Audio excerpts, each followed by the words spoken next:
The explosive collar detonates at 0347 hours with surgical precision. Penal Legionnaire 7749 Kappa drops to the trench floor. His suffering ended in less than 2 seconds. A blossom of red mist that the morning wind disperses across the firebase perimeter. The sound echoes sharp and final. 30 meters away through reinforced rockcrete walls, a corpse starch processor tightens the straps of a respirator grown brittle with age and chemical exposure. He is entering his 3rd year on the rendering floors. His cough has become a metronome marking time until respiratory failure. He does not expect an ending that arrives all at once. This stark comparison reveals a disturbing truth about imperial justice. Certain civilian occupations inflict suffering so systematic and prolonged that military execution represents comparative mercy. The condemned receive quick deaths with the possibility of posthumous honor. The employed receive slow consumption disguised as honest labor. Both serve the emperor's will, but only one maintains the dignity of meaningful sacrifice. To evaluate which fate proves worse requires clinical measurement. We establish 4 metrics that the Imperium itself implies through its paperwork and rights. Duration of suffering measures how long the system extracts utility from human resources before disposal.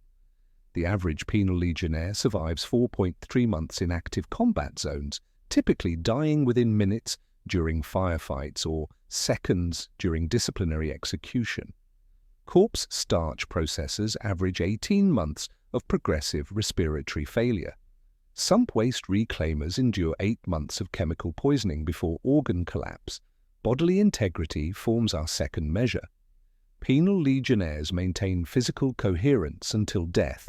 Their bodies serve as weapons platforms requiring basic maintenance. Civilian workers experience systematic degradation, chemical burns, organ failure, neurological damage that transforms them into walking casualties long before death provides release. The Legionnaire dies intact, the worker dissolves incrementally. Spiritual dignity constitutes our 3rd criterion. Military service, even punitive service, carries the possibility of redemption through sacrifice. Combat chaplains offer battlefield blessings, and fallen soldiers receive memorial services acknowledging their imperial contribution. Civilian workers in hazardous occupations face spiritual contamination, their labor simultaneously essential and defiling, creating psychological torture that no piety can resolve. The possibility of redemption or meaningful death provides our final metric.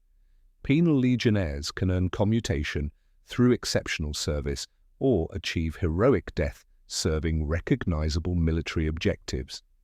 Civilian workers face systematic consumption with no possibility of advancement, recognition, or clean death. Their suffering serves purely economic functions divorced from honor. On work assignments throughout, the Imperium appears a cryptic red stamp, retention protocol authorized.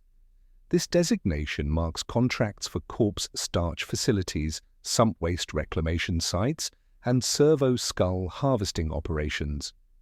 Workers sign without understanding the implications, discovering only after employment begins that normal resignation procedures do not apply. The protocol's mechanisms remain buried in administratum bureaucracy, but its effects prove unmistakable. Workers cannot leave, cannot retire, cannot escape through conventional legal channels. Administrative documents reference another revealing phrase: acceptable losses per shift.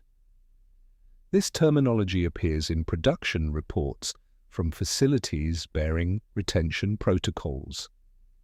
Military units calculate acceptable losses against tactical objectives achieved. Civilian facilities calculate acceptable losses against production quotas met. The mathematics remain identical, but the context reveals how differently the Imperium values human resources across service categories. In underhive taverns and worker habitation blocks, a disturbing question circulates. Why do some laborers attempt to volunteer for penal battalions? Conventional wisdom suggests military punishment represents the ultimate deterrent, yet workers in certain occupations actively seek criminal conviction, hoping for military sentencing. These attempts rarely succeed. The administratum typically sentences such volunteers back to their original occupations with additional debt penalties. The workers understand something official doctrine obscures: systematic consumption disguised as employment inflicts greater suffering than honest military punishment. Our investigation examines three categories where workers envy the condemned: corpse starch processing that transforms human remains into nutritional paste, sump waste reclamation, recovering materials from toxic underhive pools, and servo skull harvesting, preparing human skulls for cybernetic conversion. Each represents essential imperial industry. Each operates under retention protocols. Each consumes workers more thoroughly than military execution consumes condemned criminals. The Legionnaire's collar provided clean, death-serving military discipline. The workers' contract provides slow death-serving economic necessity. Both serve the Emperor's will, but only one preserves the illusion that imperial justice contains mercy. The other reveals systematic human consumption refined into administrative procedure, where the only escape from suffering is becoming the product itself. The administratum's mortality ledgers record human consumption with the dispassionate precision of industrial accounting. These statistics strip away imperial rhetoric about service and sacrifice, revealing the calculated mathematics underlying human resource extraction. The numbers tell what the trenches and rendering floors already know. Death serves different masters, depending on the uniform worn or contract signed. Penal Legionnaires survive an average of 4.3 months in active combat zones, with quarterly attrition rates reaching 68% during intensive campaigns. Death arrives through enemy action, disciplinary execution, or explosive collar detonation. Yet within this grim calculus lies comparative mercy. 12% achieve commutation through exceptional service, their criminal records expunged, and civilian status restored. Another 8% receive posthumous honors, their sacrifice acknowledged through memorial rites, and family death benefits that provide material support rather than additional burden. Corpse starch processors present a different mortality profile entirely. Median survival extends to 18 months, but 95% develop terminal respiratory conditions within their first year of employment. Death comes through chemical pneumonia, organ failure, or systemic toxicity from prolonged exposure to rendering agents. The extended timeline reflects deliberate design. Workers remain productive longer than combat soldiers, extracting maximum utility before biological systems collapse. No subcategory exists for commutation or honor. Workers die anonymously, their bodies often processed through the same facilities where they labored. Sump waste reclaimers face compressed timelines that rival combat zones without the possibility of tactical victory. Average survival reaches only 8 months, with 100% casualty rates within 2 years of initial employment. The toxic chemical soup of underhive sump pools inflicts systematic organ damage that proves universally fatal. Workers develop neurological disorders, skin lesions that never heal, and internal bleeding from chemical burns. Unlike combat casualties, these deaths serve no tactical objective beyond material recovery from poisonous depths. Servo skull harvesters endure the most psychologically devastating profile. Median survival extends to 2.1 years, but 89% suffer complete psychological breakdown before physical death. The work of preparing human skulls for cybernetic conversion destroys mental stability through prolonged exposure to systematic dehumanization. Workers develop severe dissociative disorders, paranoid delusions, and catatonic episodes while remaining physically capable of continued labor.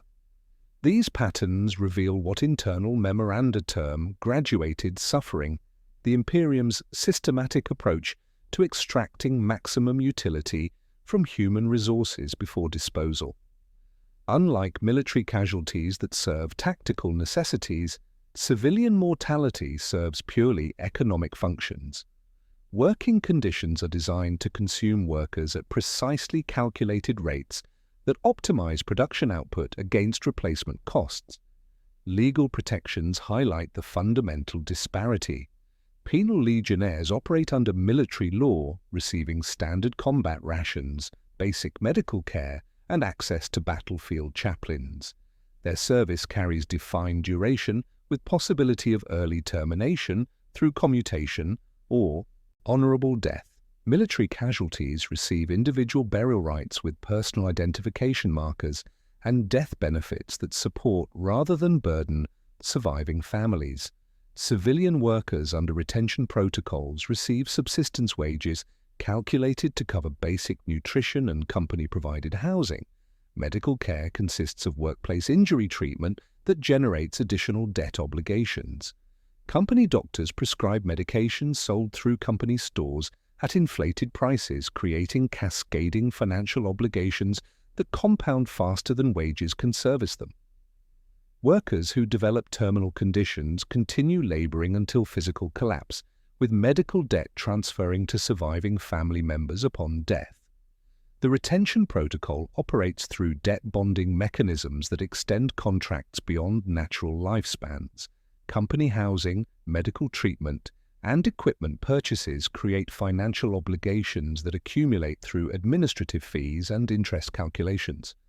Default provisions authorize reassignment to any function consistent with eventual debt recovery. A sub-paragraph titled Biological Limitation waives employer responsibility for providing duties compatible with the worker's remaining faculties.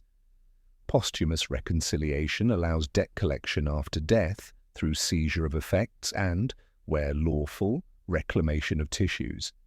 Administrative efficiency reveals itself through personnel overlap. The same administratum clerks who process penal legion. Death benefits also stamp civilian contract extensions. Form L41 records fallen penal legionnaires and dispatches death benefits to listed beneficiaries. Form R97 extends laborer obligations by additional cycles and converts emergency medical treatment into compounding debt principle.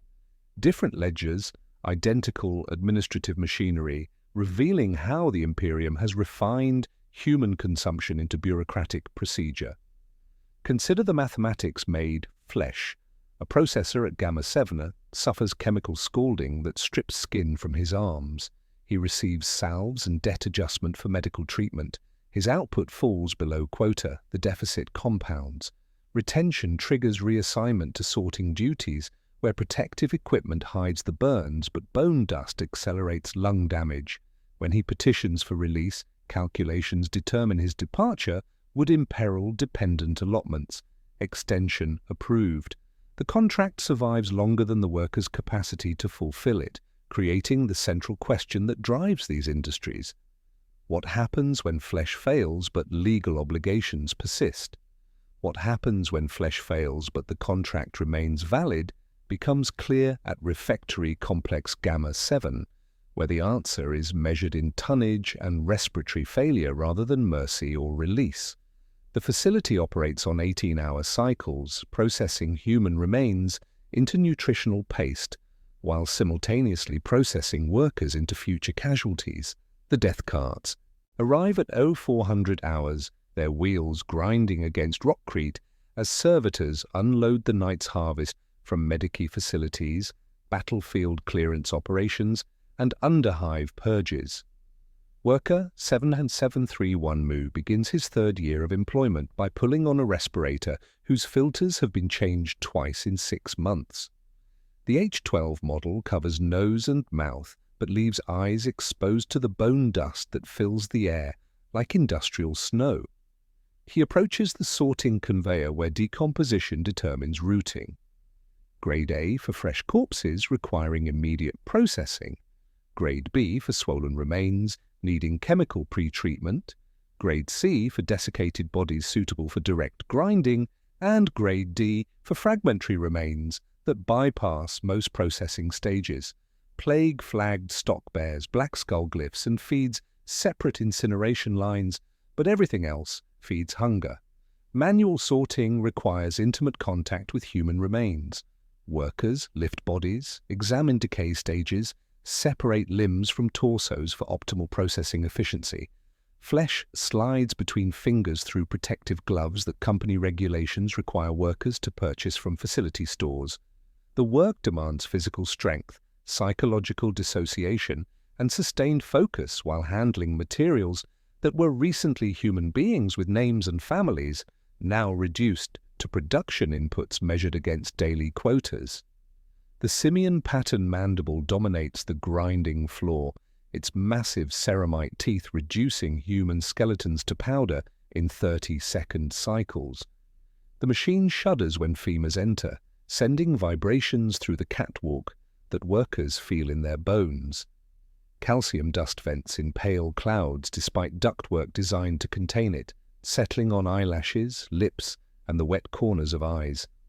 Workers develop corpse lung within weeks, a dry cough first, then chalky sputum, then pain between ribs like wire tightening. The condition proves universally fatal within 18 months, but workers continue operating grinders until physical collapse prevents machinery operation. Production quotas demand 2.3 tons of processed biomass per worker per shift. For a crew of 80, this equals the nutritional requirements of a mid-level HAB district. The mathematics tolerate no variance. Workers who fall behind face penalty deductions from already insufficient wages. Those who maintain quotas avoid scrutiny that leads to reassignment to more hazardous duties. Voluntary overtime, unpaid extension to meet targets, keeps dependent ration allotments flowing when regular shifts prove insufficient. Company-issued respirators filter approximately 40% of airborne toxins and bone dust, a specification that appears deliberate rather than accidental. Military-grade equipment used by penal legionnaires in chemical warfare zones filters 95% of battlefield contaminants, demonstrating that superior protection exists but remains unavailable to civilian workers. Combat. Soldiers receive hazard pay for chemical exposure, medical monitoring for contamination symptoms, and equipment replacement schedules ensuring protective gear maintains effectiveness. Corpse starch workers receive subsistence wages, company medical debt for treating work-related injuries, and respirators designed to fail. Chemical rendering transforms soft tissues into nutritional paste through processes releasing toxic vapors that burn exposed skin and create respiratory damage through inhalation.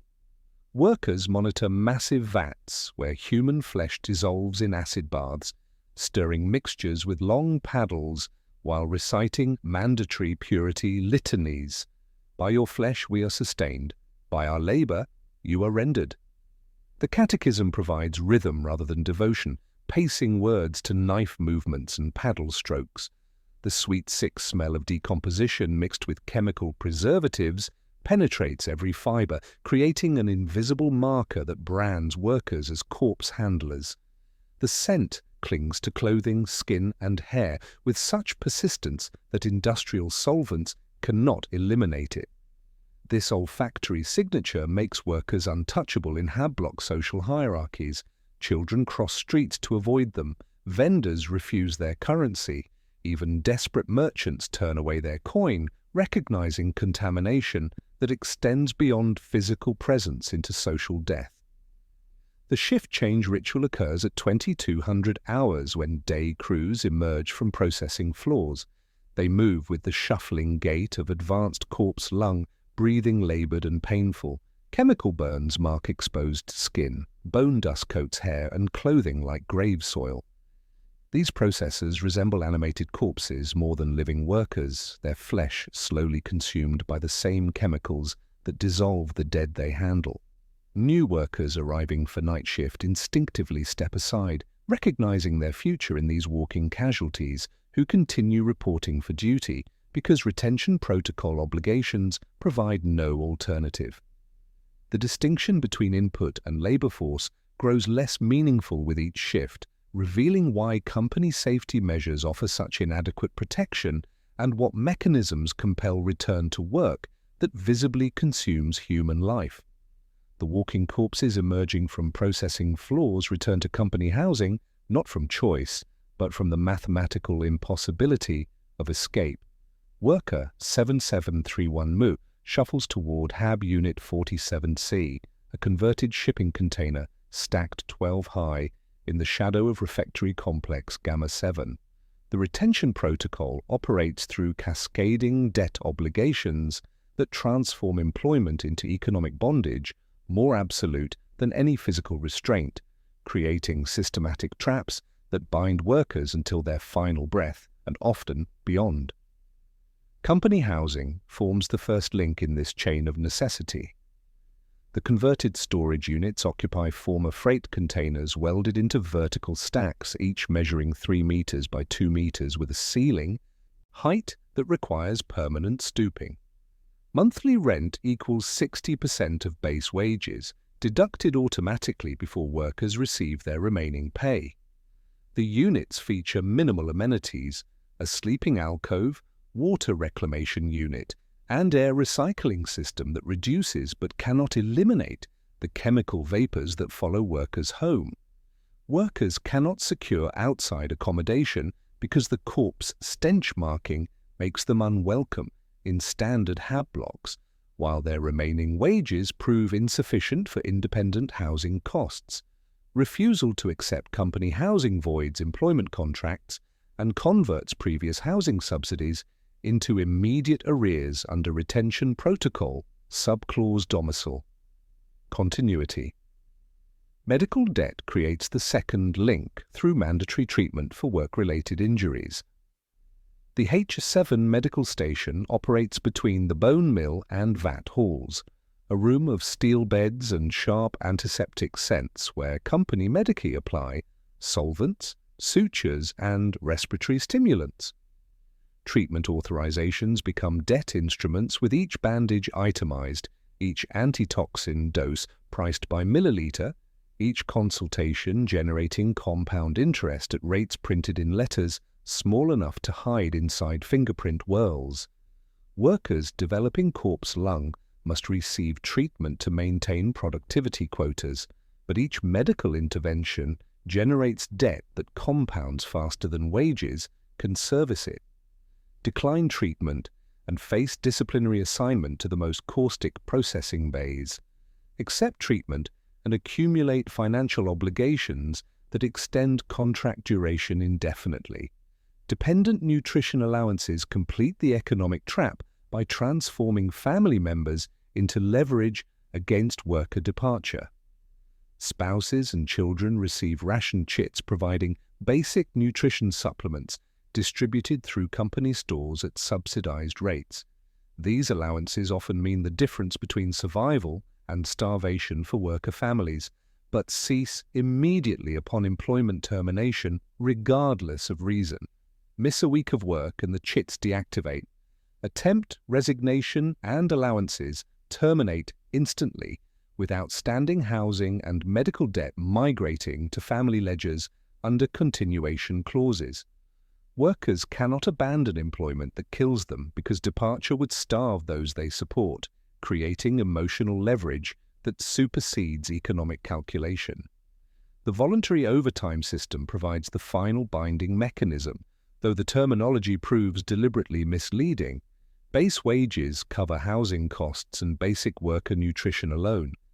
Dependent rations, medical treatment, and equipment replacement require additional income earned through unpaid extension shifts beyond the standard 18-hour cycle. Workers must formally petition for these extra duties, creating documentation that portrays extended chemical exposure as employee choice rather than employer coercion. The petitions bear catechismal phrases at the bottom. Service beyond measure sanctifies the ledger. Decline voluntary shifts for a month, and the system triggers warnings that restrict clinic medication access and impose maintenance surcharges on housing costs. This economic architecture creates mathematical impossibility. Workers cannot afford to quit because dependent starvation exceeds personal death as unacceptable cost, cannot afford to stay because chemical exposure proves universally fatal within 18 months, cannot afford to die because debt obligations transfer to surviving family members under retention protocol provisions. Death provides no escape from financial bondage, merely redistributes burden to those least capable of bearing it. Military law governing penal legionnaires prohibits debt transfer to families, recognizing that extending punishment beyond the condemned violates imperial justice principles. Combat death nullifies all service-related obligations, allowing families to receive death benefits rather than inherited debt. Even disciplinary executions through explosive collar detonation provide clean endings that close accounts rather than extending them.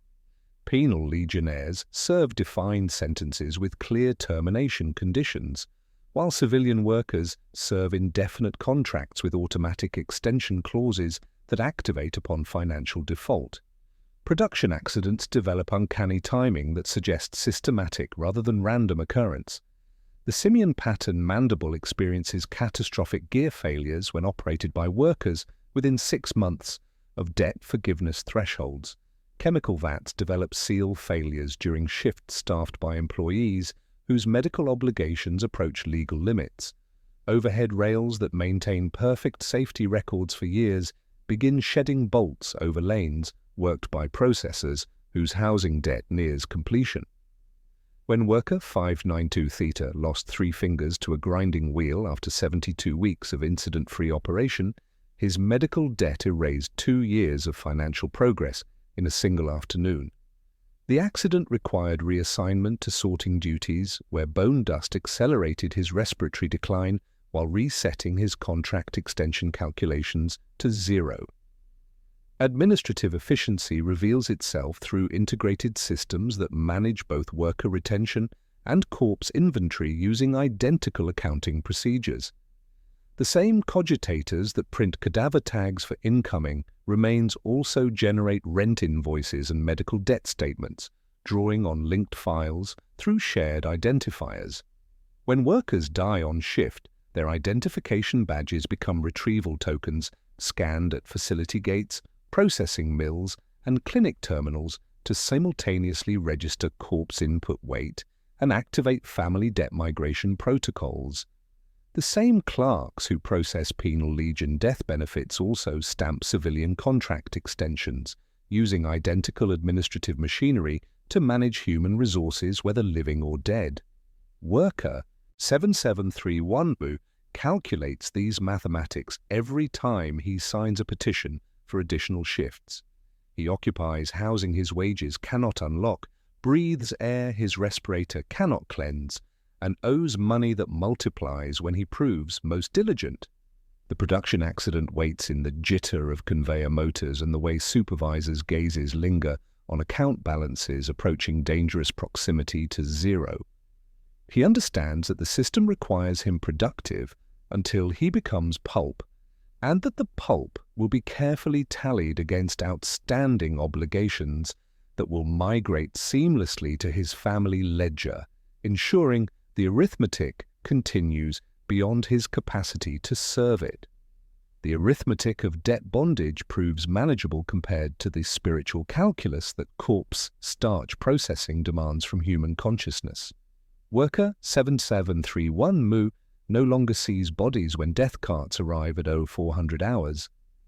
His mind has developed what facility medici term flesh blindness, the psychological adaptation that transforms human remains into raw materials, severing the cognitive connection between corpses and the people they once were.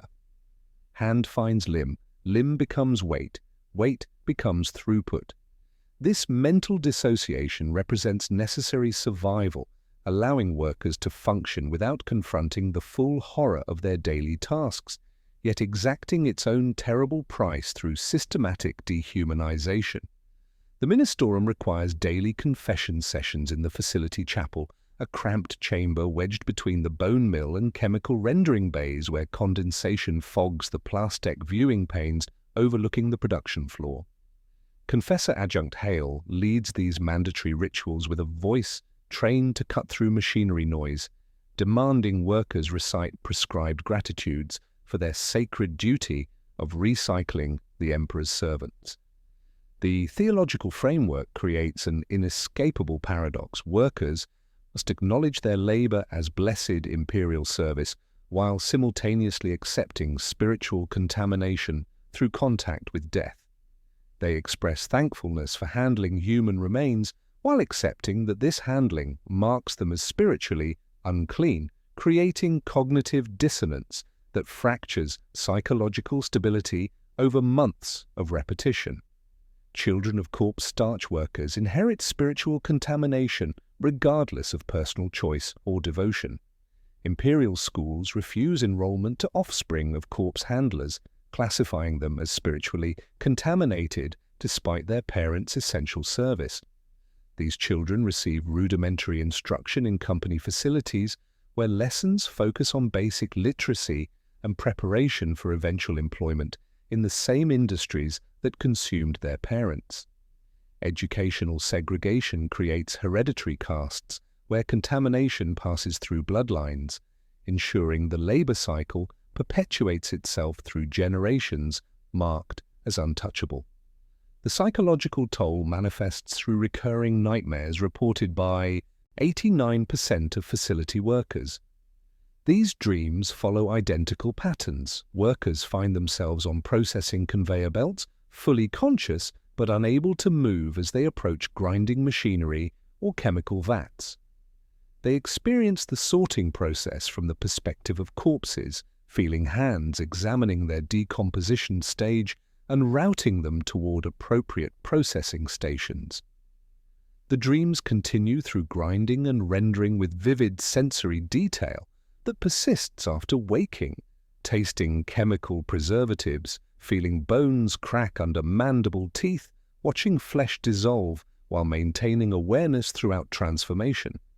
Penal Legionnaires receive battlefield chaplains who offer combat blessings and spiritual guidance that preserves human dignity even in punishment. Military chaplains provide confession that absolves rather than contaminates, offering redemption through martial sacrifice that transforms criminal sentences into honored service. Even disciplinary execution maintains spiritual dignity through quick death that prevents prolonged dehumanization.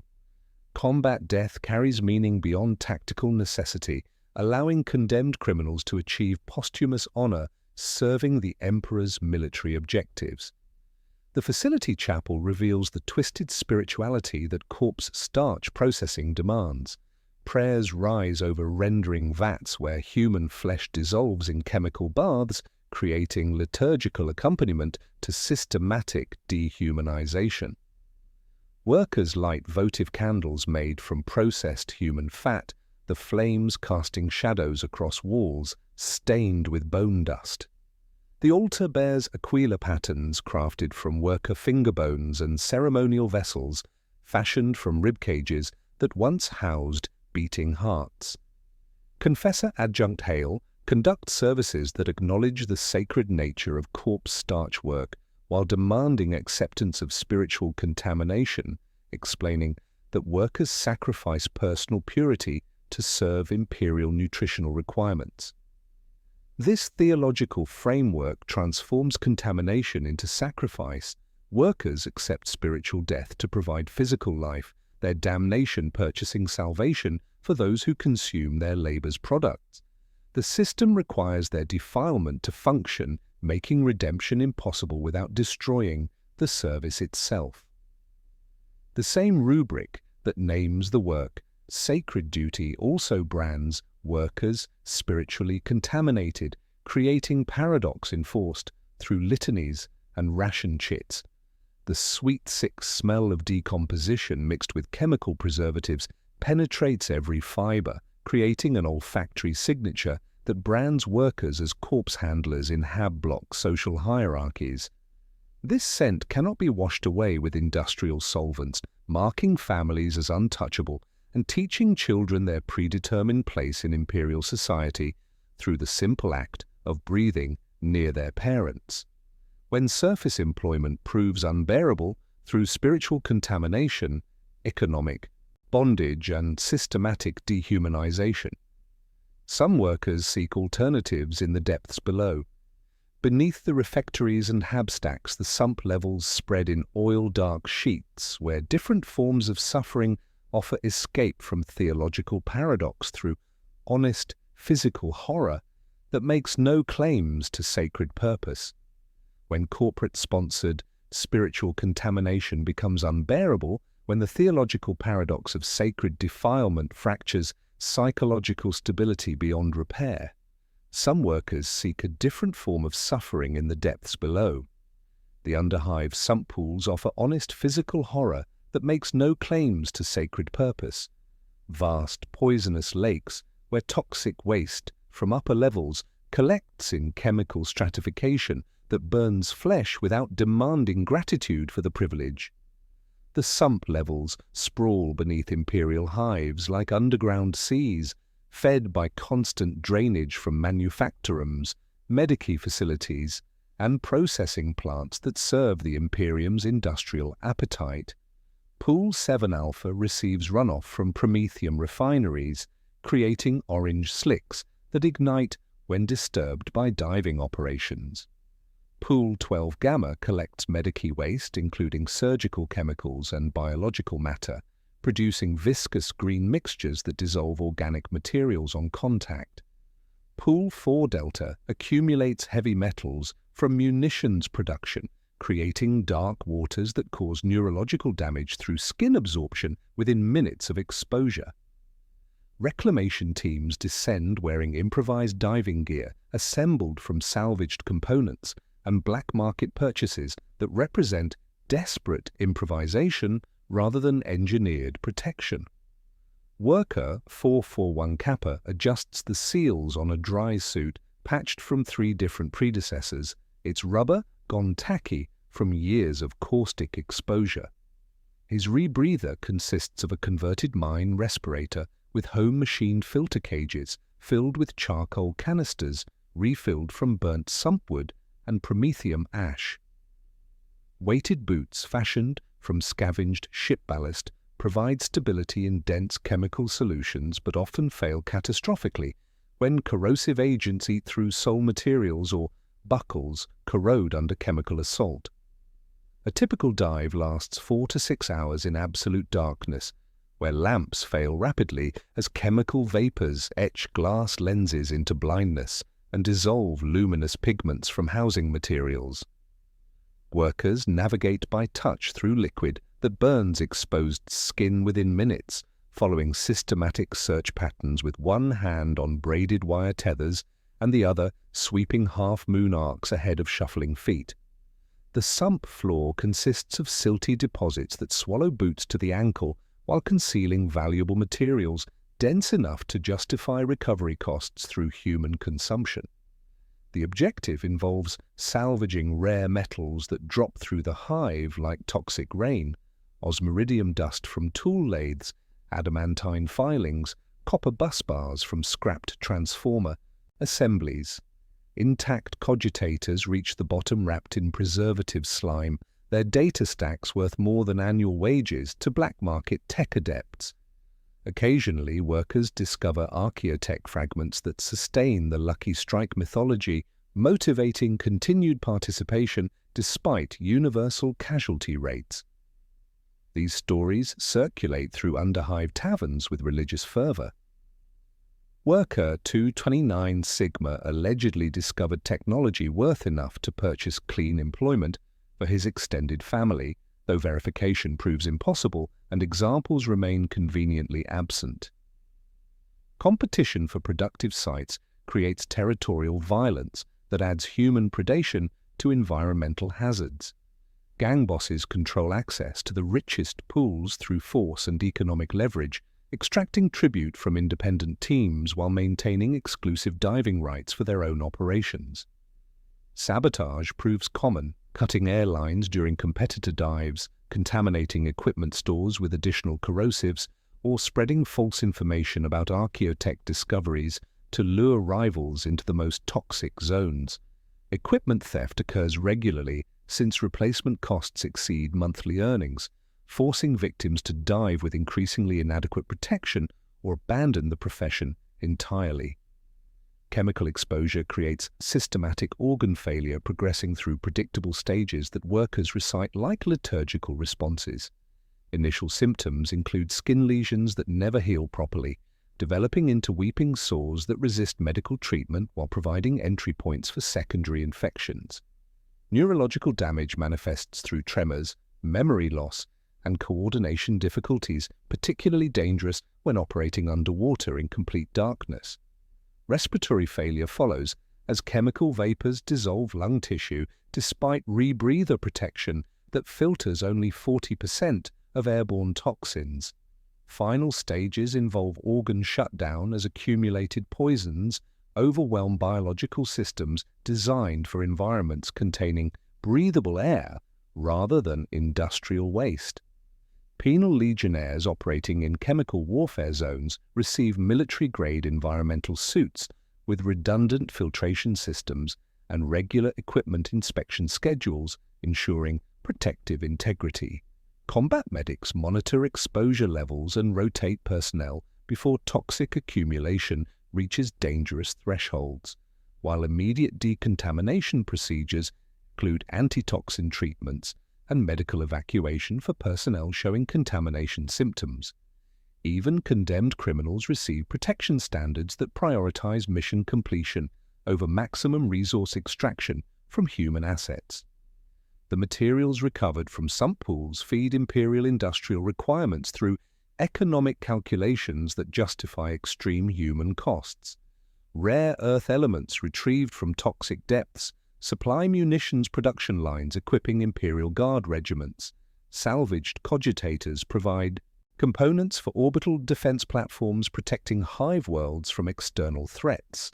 The strategic value created through these recoveries exceeds individual human life in administratum cost-benefit analyses that measure acceptable losses per shift against material throughput rather than human dignity. Gang territories complicate survival through additional layers of violence and economic exploitation, transforming environmental hazards into systematic predation that reveals how competition for scarce resources multiplies suffering beyond what toxic exposure alone inflicts, creating the underground economy that determines who survives long enough to discover what hidden treasures justify such calculated human consumption.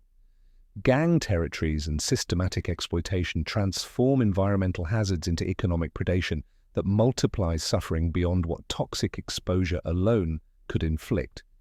The sump pools operate as a stratified economic landscape where survival depends not merely on avoiding chemical death, but navigating brutal hierarchies that extract tribute from desperation itself. Boss Grex controls access to Pool 7 Alpha through enforcers armed with shock mauls and chemical sprayers, demanding 40% tribute from independent teams while maintaining exclusive diving rights for his own operations. This protection racket disguises systematic theft as territorial security. Teams that refuse payment face equipment sabotage, severed airlines during dives, or elimination through staged accidents in toxic depths where witnesses dissolve along with evidence.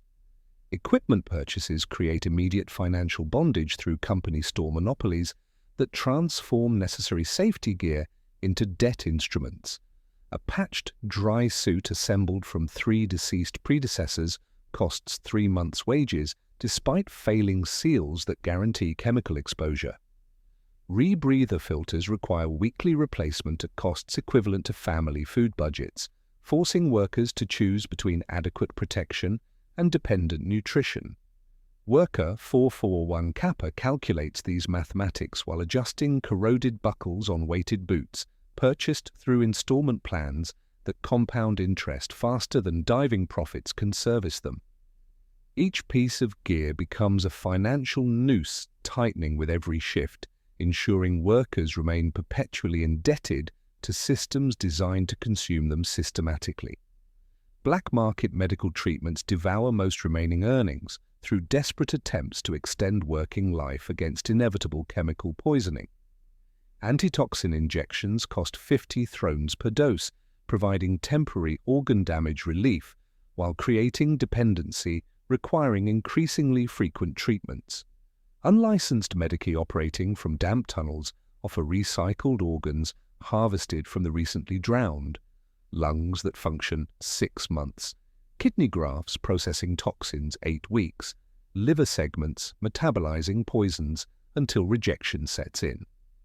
Pain. Suppressants provide the only relief from chemical burns that never heal, but tolerance develops rapidly while prices reflect desperation rather than therapeutic value.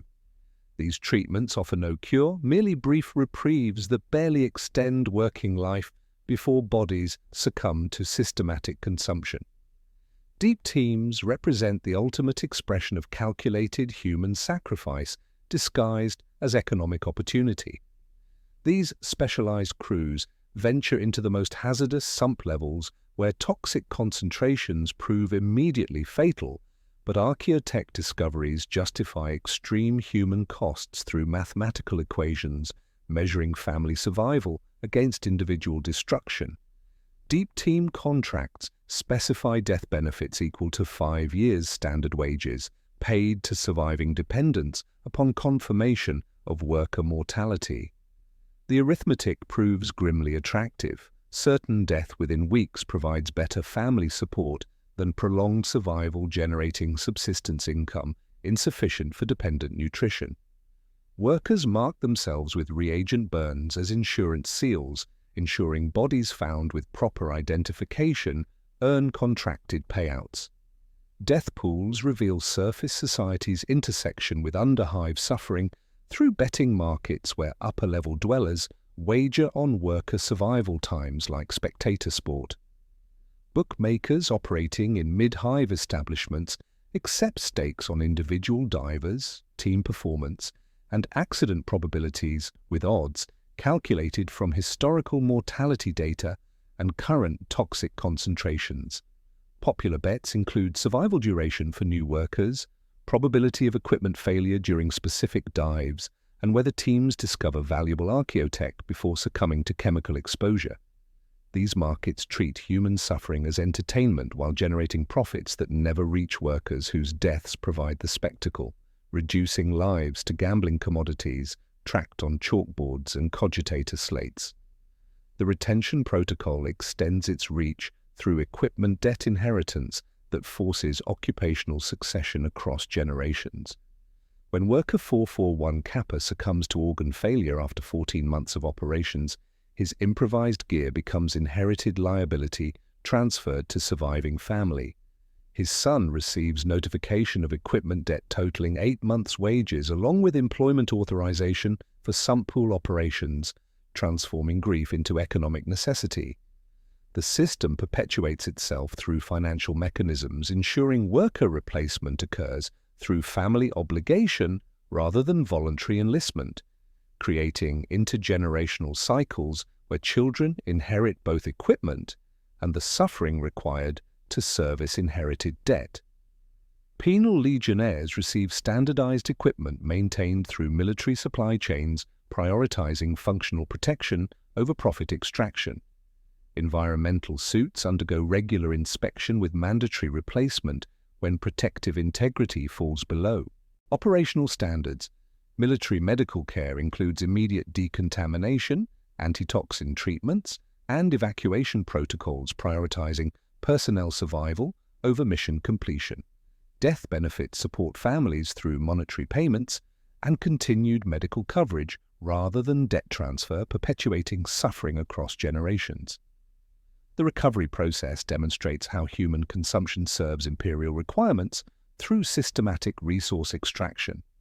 Valuable materials flow upward, rare earth elements becoming munitions components, salvaged cogitators providing processing power for defense installations, archaeotech fragments supporting technological advancement programs. Worker mortality flows downward into statistical abstractions where individual deaths become data points measuring acceptable losses per shift against material throughput. The intersection of dangerous operations with structural failures creates catastrophic potential where environmental hazards combine with facility deterioration, revealing true priorities when systems must choose between material preservation and human rescue. The intersection of dangerous operations with structural failures occurs at 091 Sambian hours when worker 441 Kappa's deep team operates a pneumatic drill through muscle memory, his vision clouded by chemical cataracts developed over 18 months of toxic exposure. The drill bit penetrates corroded rockcrete and strikes a pressure pocket that has accumulated toxic gases for decades beneath Pool 7's foundation. Centuries of trapped solvents and refinery gas compressed by hive weight and industrial negligence. The facility's predictive cogitator flagged drilling anomalies 3 cycles ago, but production quotas override safety protocols as consistently as acceptable losses per shift calculations override human welfare. The pressure release sounds like a scream amplified through metal, followed by silence that lasts 3 heartbeats before catastrophe begins. Toxic gases erupt from the puncture with volcanic force, creating a geyser of poisonous vapor that rises through 40 meters of chemical soup to break the surface in a mushroom cloud of yellow-green death. The gases prove heavier than air, rolling across Pool 7's surface in waves that ignite spontaneously when they contact electrical systems powering diving equipment. Chemical fires spread across the pool's surface like liquid lightning, fed by decades of accumulated petroleum byproducts and industrial solvents that transform the water into burning soup.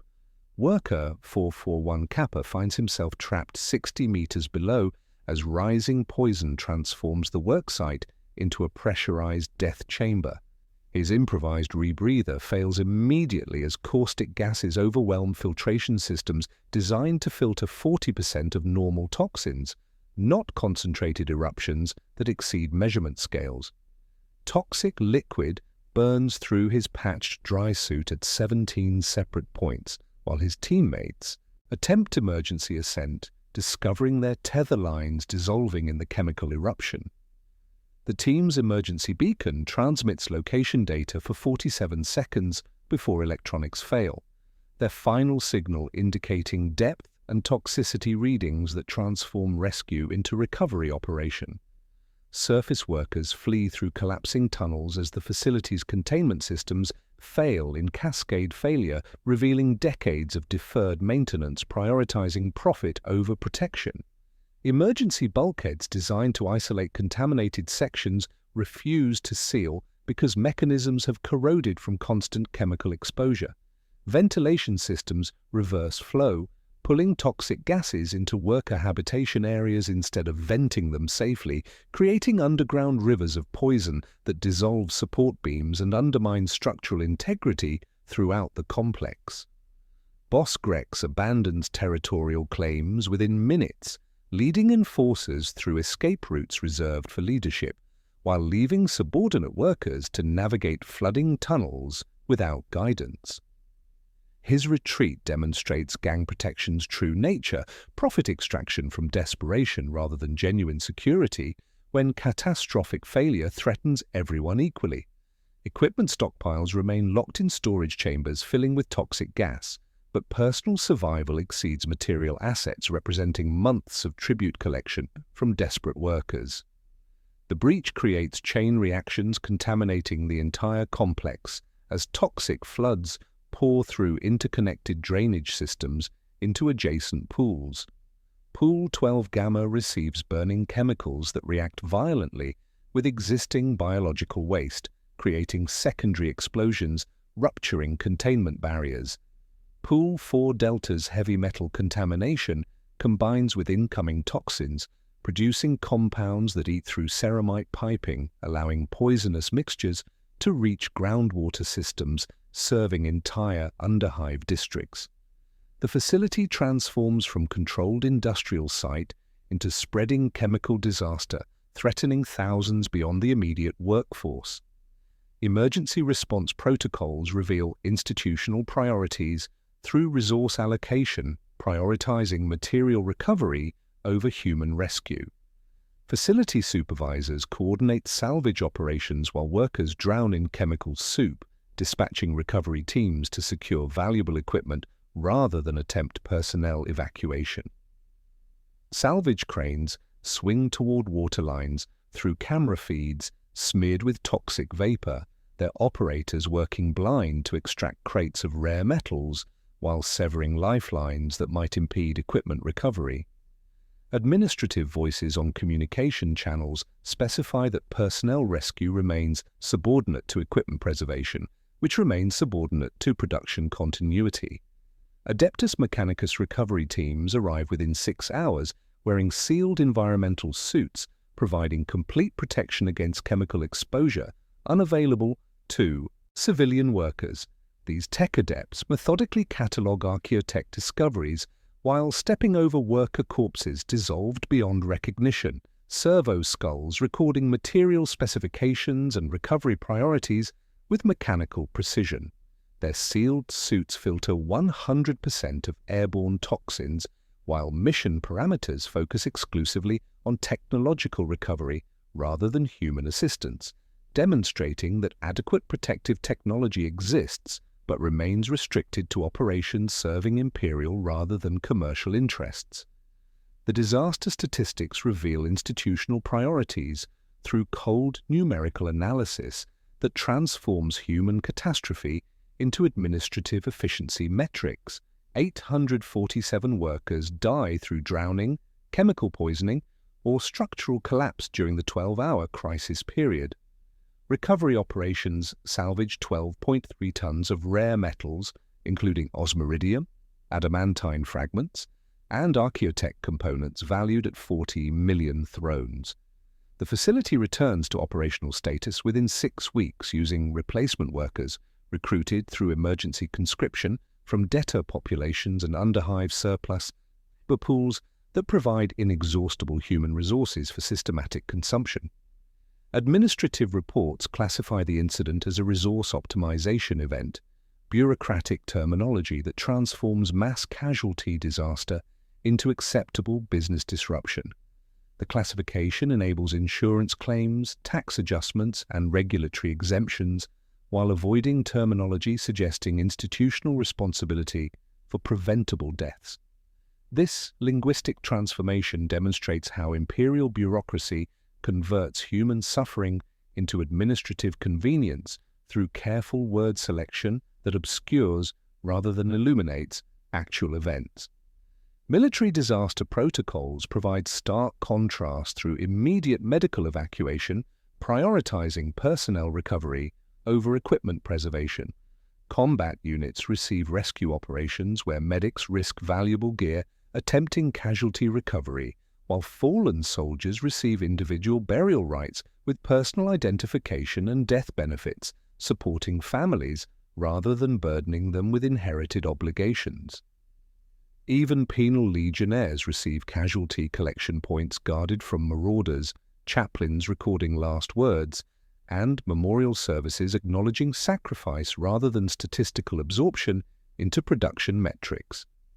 The Sump 7 breach demonstrates systematic human expendability through emergency response treating workers as acceptable losses while preserving materials and maintaining production schedules. The facility's rapid operational recovery using replacement workers reveals industrial systems designed to consume human resources as efficiently as they process toxic materials, raising critical questions about how the Imperium replaces nearly 1,000 specialized workers so rapidly and what other essential services operate under similar expendability calculations that prioritize resource extraction over human survival in the Emperor's vast industrial machinery. The intersection of dangerous operations with structural failures erupts into catastrophic reality at 0917 hours when worker 4441 Kappa's pneumatic drill penetrates corroded rockcrete and strikes a pressure pocket containing decades of accumulated toxic gases. The eruption sounds like industrial thunder amplified through metal conduits, followed by 3 heartbeats of silence before catastrophe transforms Pool 7 into a cauldron of poisonous fire. Toxic gases blast upward through 40 meters of chemical soup with volcanic force, creating a mushroom cloud of yellow-green death that rolls across the facility's surface in waves heavier than air, igniting spontaneously when they contact electrical systems powering diving equipment. Worker 441 Kappa finds himself trapped 60 meters below as rising poison transforms his worksite into a pressurized death chamber. His improvised rebreather fails immediately, overwhelmed by caustic concentrations that exceed all measurement scales. Chemical burns eat through his patched, dry suit at 17 points, while teammates attempt emergency ascent, discovering their tether lines dissolving in the toxic eruption. The team's emergency beacon transmits location data for 47 seconds before electronics fail, the final signal indicating depth and toxicity readings that transform rescue operations into statistical abstractions measuring acceptable losses per shift. Surface workers flee through collapsing tunnels as the facility's containment systems fail in cascade sequences revealing decades of deferred maintenance, prioritizing profit margins over protective infrastructure. Emergency bulkheads designed to isolate contaminated sections refuse to seal because mechanisms have corroded from constant chemical exposure, never addressed through preventive maintenance protocols. Ventilation systems reverse flow under pressure differentials, pulling toxic gases into worker habitation areas instead of venting them safely, creating underground rivers of poison that dissolve support beams and undermine structural integrity throughout the complex. Boss Grex abandons territorial claims within minutes, leading enforcers through escape routes reserved for leadership, while leaving subordinate workers to navigate flooding tunnels without guidance or assistance. His retreat demonstrates gang protection's true nature as profit extraction from desperation rather than genuine security when catastrophic failure threatens everyone equally. Equipment stockpiles remain locked in storage chambers, filling with toxic gas, but personal survival exceeds material assets, representing months of tribute collection from desperate workers whose protection contracts prove worthless during actual emergency. The breach creates chain reactions, contaminating the entire complex as toxics. Floods pour through interconnected drainage systems into adjacent pools, never designed to handle such concentrated chemical loads. Pool 12 Gamma receives burning chemicals that react violently with existing biological waste, creating secondary explosions, rupturing containment barriers, and spreading contamination beyond original impact zones. Pool 4 Delta's heavy metal deposits combine with incoming toxins, producing compounds that eat through ceramite piping, allowing poisonous mixtures to reach groundwater systems, serving entire underhive districts with contamination that will persist for generations. Emergency response protocols reveal institutional priorities through resource allocation, decisions prioritizing material recovery over human rescue operations. Facility supervisors coordinate salvage operations while workers drown in chemical soup, dispatching recovery teams to secure valuable equipment rather than attempt personnel evacuation from accessible areas. Salvage cranes swing toward designated recovery points through camera feeds obscured by toxic vapor, their operators working through remote systems to extract crates of rare metals while severing lifelines that might impede equipment recovery operations. Administrative voices on communication channels specify explicit priorities. Personnel rescue remains subordinate to equipment preservation, which remains subordinate to production continuity requirements. Adeptus Mechanicus recovery teams arrive within 6 hours wearing sealed environmental suits, providing complete protection against chemical exposure, unavailable to civilian workers despite identical technological requirements. These tech adepts methodically catalog archaeotech discoveries while stepping over worker corpses dissolved beyond recognition, servo skulls recording material specifications and recovery priorities with mechanical precision unaffected by human suffering. Their sealed suits filter 100% of airborne toxins, while mission parameters focus exclusively on technological recovery rather than human assistance, demonstrating that adequate protective technology exists but remains restricted to operations serving imperial rather than commercial interests. The disaster statistics reveal institutional priorities through cold numerical analysis, transforming human catastrophe into administrative efficiency metrics. 847 workers die through drowning, chemical poisoning, or structural collapse during the 12-hour crisis period. Recovery operations salvaged 12.3 tons of rare metals, including osmiridium, adamantine fragments, and archaeotech components, valued at 40 million thrones, according to Administratum assessment protocols.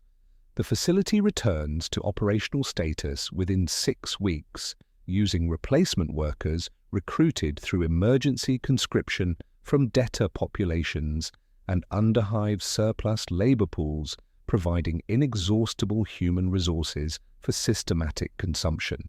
Administrative reports classify the incident as a resource optimization event, bureaucratic terminology, transforming mass casualty disaster into acceptable business disruption, enabling insurance claims, tax adjustments, and regulatory exemptions while avoiding language suggesting institutional responsibility for preventable deaths. This linguistic transformation demonstrates how imperial bureaucracy converts human suffering into administrative convenience through careful word selection obscuring rather than illuminating actual events and their systematic causation. Military disaster protocols provide stark contrast through immediate medical evacuation, prioritizing personnel recovery over equipment preservation during combat emergencies. Combat units receive rescue operations where medics risk valuable gear attempting casualty recovery, while fallen soldiers receive individual burial rights with personal identification and death benefits supporting families rather than burdening them with inherited obligations. Even penal legionnaires receive casualty collection points guarded from marauders, chaplains recording last words, and memorial services acknowledging sacrifice rather than statistical absorption into production metrics. The SUMP-7 breach demonstrates systematic human expendability through emergency response treating workers as acceptable losses while preserving materials and maintaining production schedules above human welfare considerations. The facility's rapid operational recovery using replacement workers reveals industrial systems designed to consume human resources as efficiently as they process toxic materials, raising critical questions about how the Imperium replaces nearly 1,000 specialized workers so rapidly, and what other essential services operate under similar expendability calculations, prioritizing resource extraction over human survival in the Emperor's vast industrial machinery. The rapid replacement of nearly 1,000 specialized workers after the SUMP-7 breach reveals the Imperium's systematic approach to human resource management across all essential industries. The same administrative efficiency that processed 847 casualties into statistical abstractions also routes replacement consignments to facilities requiring different forms of specialized labor. Some shipments contain rare metals recovered from toxic depths. Others contain human heads destined for cybernetic conversion.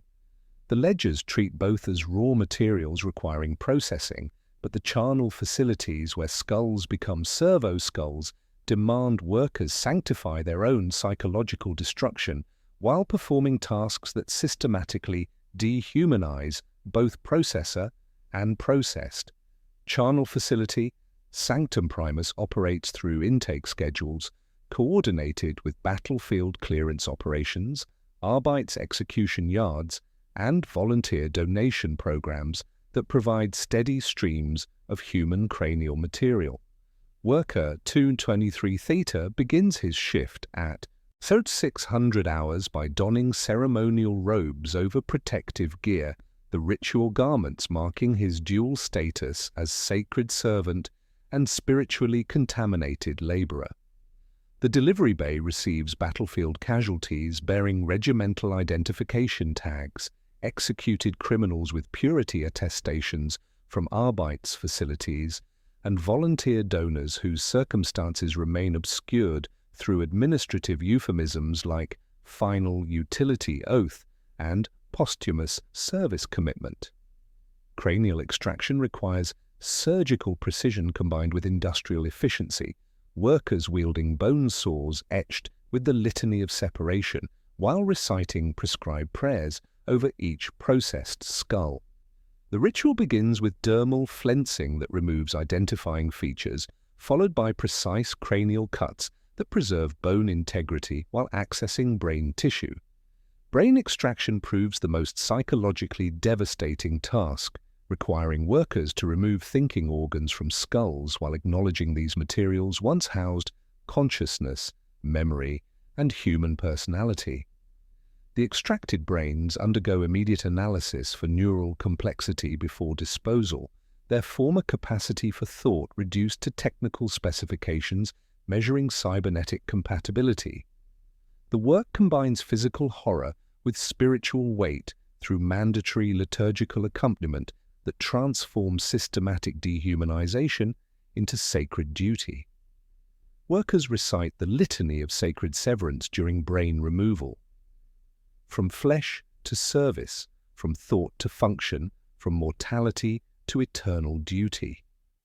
These prayers provide rhythm for mechanical motions while creating cognitive dissonance between sacred purpose and visceral horror.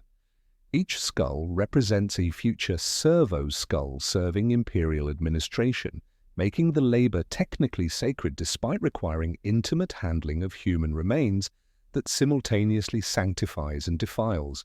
Cranial cleaning involves chemical baths monitored with precision that determines final skull quality grades.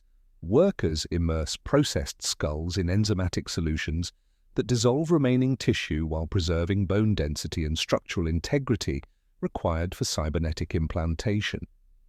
The process removes all traces of individual identity, leaving anonymous bone shells ready for technological resurrection through servo skull conversion.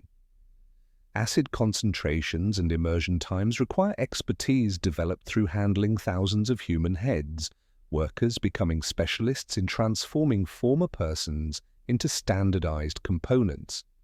Bone density testing determines structural suitability for cybernetic implants through resonance analysis and compression measurements.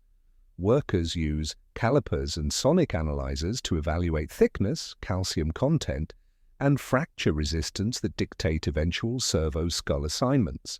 Skulls failing density requirements face rejection despite perfect neural pathway mapping, their former owners deemed unsuitable for eternal service through posthumous inadequacy. These failures undergo grinding for bone meal used in agricultural supplements, ensuring even rejected materials serve Imperial nutritional requirements.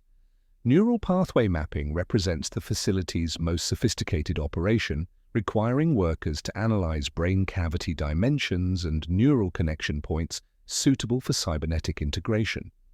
Microprobes trace residual electrical patterns, while cogitator interfaces map optimal implant placement for various servo skull functions. This process demands intimate knowledge of human neuroanatomy combined with mechanical engineering principles, creating expertise that proves simultaneously valuable and spiritually contaminating. The quality grading system classifies skulls through composite scoring, measuring intelligence ratings, spiritual purity assessments, and cybernetic compatibility that determine eventual servo skull assignments and worker compensation. Grade alpha specimens with superior cognitive capacity and perfect purity ratings become servo skulls serving senior Imperial officials, their enhanced capabilities justifying premium processing costs. Grade beta skulls serve mid-level administrators and minor nobility, while grade gamma specimens handle routine bureaucratic duties. Failed grades face disposal through grinding operations that reduce human heads to industrial additives. Processing bonuses create perverse economic incentives, rewarding workers for identifying superior specimens, their expertise in evaluating human intelligence, generating additional income through systematic assessment of cognitive capacity in corpses. Workers develop disturbing enthusiasm for discovering high-grade skulls, celebrating intellectual achievement while destroying its physical manifestation through preparation for cybernetic conversion. Monthly performance reviews measure accuracy in grading predictions against final servo skull functionality assessments. The psychological toll proves inevitable despite spiritual frameworks justifying the work. 89% of workers develop severe dissociative disorders within 6 months, their minds fragmenting under constant exposure to systematic dehumanization disguised as sacred service. These disorders manifest through flesh blindness that transforms human remains into raw materials, workers losing ability to distinguish between processed skulls and living colleagues.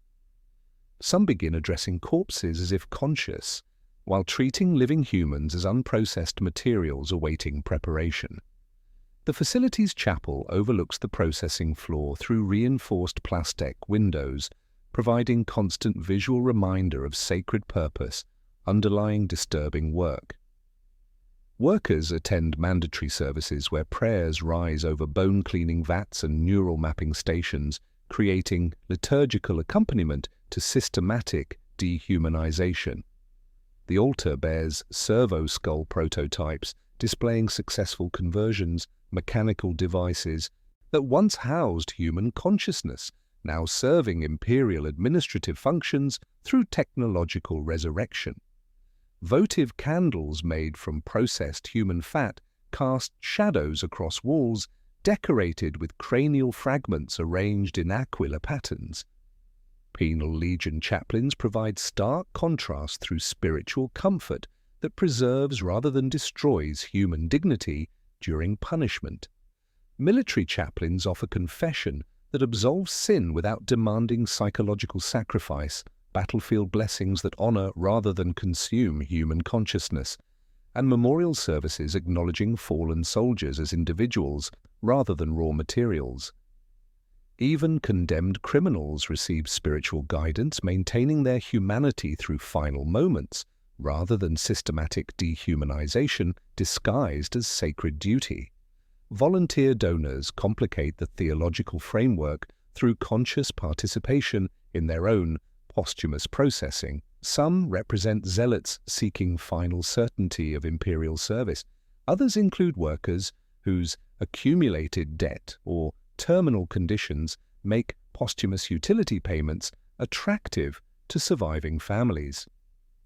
These donors sign final utility oaths before lying on intake slabs, their voluntary participation creating additional spiritual complexity for workers who must process willing participants alongside battlefield casualties and executed criminals.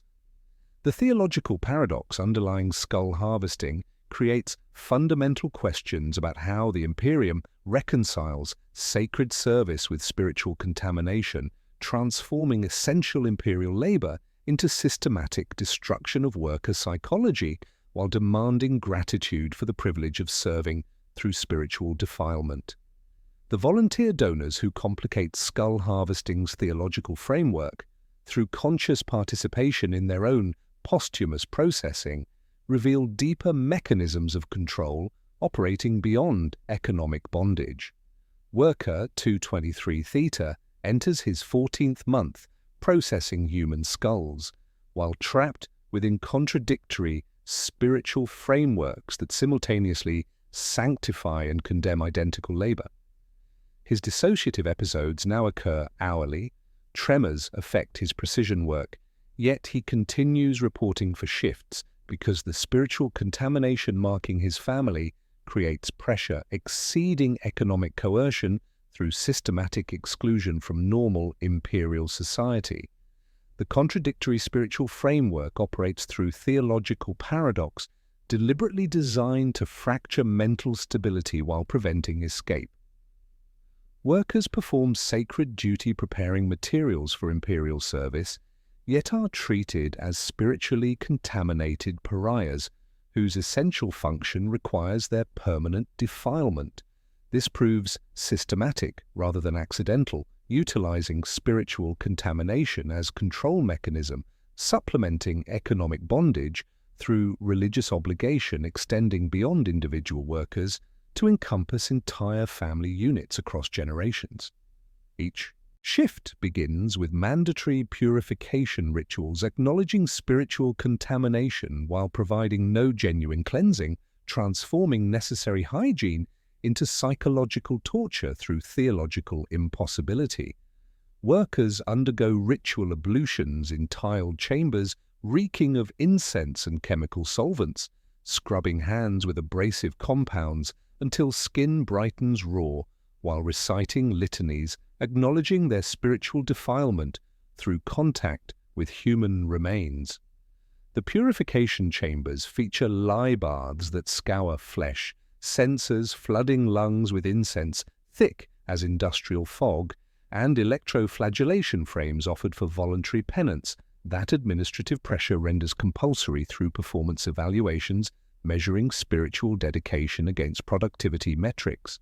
Purity officers conduct hourly contamination assessments using sanctified Auspex devices measuring spiritual toxicity through biological samples and psychological responses. Workers provide cheek swabs, palm prints, and robe fibers for analysis seeking corruption markers, receiving no clear definition, but generating numerical contamination scores affecting rations and housing assignments. High miasma counts trigger additional penances and docked wages, creating economic punishment for spiritual contamination, proving unavoidable through continued employment. The mathematical precision applied to unmeasurable spiritual concepts demonstrates administrative efficiency, converting theological doctrine into bureaucratic control mechanisms. Mandatory confession sessions occur in facility chapels where Confessor Militant Caney demands workers express gratitude for spiritual contamination. While seeking absolution for contamination, tomorrow's shift will renew through identical tasks. These sessions follow rigid formulae creating psychological torture through repetition. Workers admit spiritual defilement through handling human remains, express thankfulness for sacred service despite contamination, and request forgiveness for sins that continued employment makes inevitable. The confessions provide no actual absolution, merely administrative requirements disguised as spiritual guidance, reinforcing psychological bondage through repetitive acknowledgement of inescapable corruption. The Ministorum classifies skull harvesting as blessed service essential to imperial function, while forbidding workers from entering most imperial buildings or participating in normal religious ceremonies. Workers wear crimson armbands bearing skull and cog symbols, signaling restricted entry to public shrines, community halls, and standard refectories. The Great Nave of Basilica Imperialis permits their presence only during designated hours, through separate aisles under supervision of ushers ringing handbells warning devout citizens that sacred contamination approaches. Their wages purchase candles and tithes, but their bodies cannot cross thresholds without constant reminders that sanctity belongs to others. Families inherit spiritual contamination through bloodline marking systems, extending individual worker defilement across generations regardless of personal choice or devotion. Children of skull harvesters face exclusion from Schola Progenium programs, craft guild apprenticeships, and standard imperial education, their futures predetermined by parental occupation rather than individual aptitude. Housing assignments restrict families to specialized districts adjacent to processing facilities where contamination levels remain acceptable for tainted bloodlines. Parish registers list children as spiritually contaminated despite parental service classified as sacred duty by identical theological authorities, creating hereditary castes where spiritual taint transfers through bureaucratic efficiency, transforming individual service into permanent caste designation. Workers developing severe dissociative disorders or psychological collapse receive ceremonial recognition through graduation ceremonies, euphemistically framing mental destruction as spiritual promotion. These monthly rituals occur in facility chapels with mandatory attendance for remaining workers who witness colleagues receiving final blessing, acknowledging readiness for ultimate service as skull donors themselves. The process includes hymns celebrating spiritual achievement, readings acknowledging final utility, and individual blessings where graduates receive communion before transitioning from processor to processed material, serving identical production requirements. The facility chapel overlooks processing floors through reinforced plastic windows, providing constant visual reminder of sacred purpose underlying disturbing work. Workers light votive candles rendered from processed human fat, while knowing they may soon provide materials for future candles, creating devotional environment acknowledging personal expendability through symbolic acts. The altar displays servo-skull prototypes demonstrating successful conversions alongside memorial plaques honoring graduated workers, transforming spiritual space into showcase for systematic dehumanization disguised as technological resurrection. Penal Legionnaires receive battlefield chaplains providing genuine spiritual guidance, preserving human dignity during punishment rather than systematic psychological destruction disguised as sacred service.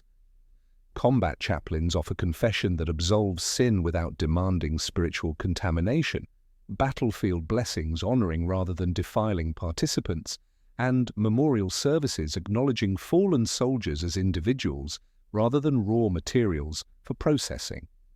The retention protocol operates through spiritual bondage, supplementing economic control, by transforming contamination into leverage, preventing worker departure. Families already marked as tainted bloodlines face additional stigmatization if primary workers abandon sacred service, creating spiritual pressure, exceeding economic coercion through social ostracism affecting entire family units. Workers cannot escape employment that spiritually contaminates them because departure would intensify family marking while eliminating income, supporting dependents bearing inherited contamination, revealing how the graduation ceremony transforms psychological breakdown into final spiritual achievement, serving administrative efficiency rather than human dignity. The spiritual bondage preventing worker 223 Theta's departure through family contamination leads inevitably to the retention protocol's final application as systematic consumption disguised as spiritual elevation. His psychological breakdown has progressed beyond facility tolerance thresholds. Dissociative episodes occur hourly, tremors affect precision work, requiring steady hands, and productivity metrics have fallen below acceptable parameters for 18 consecutive shifts. The graduation ceremony approaching represents not workplace accident, but administrative inevitability, transforming processor into processed material through bureaucratic ritual, presenting systematic consumption as theological achievement. The veiling notice arrives at dawn shift change, delivered by courier servitor whose Vox unit repeats prescribed blessings while stamping each page with crimson wax bearing facility seals. Retention protocol citation appears beneath liturgical text in smaller print. Reassignment to donor tier authorized due to cumulative contamination, tremor onset, and diminished throughput metrics. Consent remains implied through prior employment oaths signed during recruitment, while debt reconciliation proceeds through sanctification, bonus payments offsetting outstanding obligations through posthumous utility calculations. The same cogitators that calculated his shift output now assign him donor grade pending neural pathway compatibility assessments. Preparation unfolds through established protocols designed for administrative efficiency rather than human dignity. Purity officers conduct cranial measurements beneath ceremonial veiling while company medici record bone density assessments determining suitability for cybernetic conversion. Worker 223 Theta signs Form S17, acknowledging transfer from processor status to processed material classification, then places his thumb to sanctified ink pads providing biometric confirmation for systems treating his consciousness as inventory awaiting conversion. The ceremony occurs in facility chapels overlooking processing floors through reinforced plastic viewing panels, where co-workers file in wearing robes streaked with chemical stains. Confessor Militant Caney reads prescribed homilies describing how the Emperor redeems diminished flesh through machine-spirit union, transforming individual death into technological resurrection, serving Imperial administrative requirements.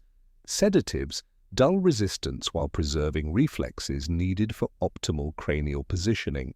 During extraction procedures conducted with identical precision, Worker 223 Theta applied to countless previous subjects. Bone saws etched with prayer lines follow suture patterns with metronomic precision he taught to apprentices who now observe his processing. Chemical baths dissolve remaining tissue while preserving structural integrity required for cybernetic implantation, his skull rendered anonymous through processing techniques he perfected over 14 months. The processed skull receives brass identification tags marking it as harvested from faithful service, bearing special purity seals denoting exceptional spiritual merit and processing priority during servo skull conversion. Facility records demonstrate that 78% of workers at Sanctum Primus eventually graduate to donor status, their processed skulls bearing these special purity seals. These statistics represent design goals rather than unfortunate outcomes. Personnel charts in administrative offices display desired throughput for donors by quarterly periods, aligned with servo skull requisitions from administratum subsectors requiring specialized components. Training rosters map directly onto projected attrition curves, ensuring replacement worker availability matches graduation schedules through systematic recruitment and consumption cycles. Administrative efficiency achieves systematic elegance through training programs where workers prepare their own replacements while approaching graduation thresholds.